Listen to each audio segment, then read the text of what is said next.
列車即將到達，請先讓車上乘客落車。前往德本田的列车即將到达，请先让车上的乘客下车。The train to Omanten is arriving. 請注意，入閘後喺車廂內研究飲食。請注意，入閘後喺車廂內研究飲食。Attention please, eating or drinking is not allowed in the main areas of station or trains. 請小心列車與月台間之空隙。请小心列车与月台之间的空隙。Please mind the gap between the train and the platform.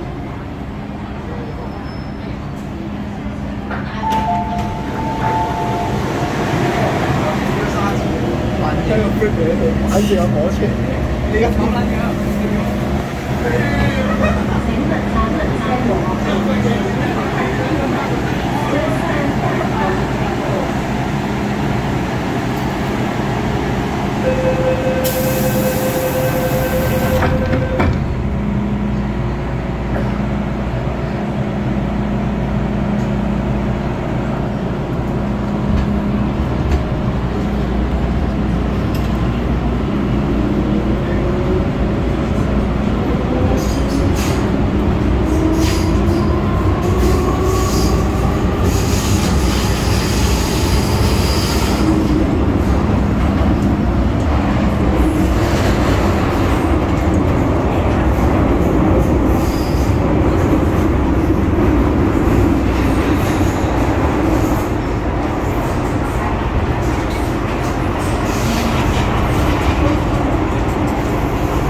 啊。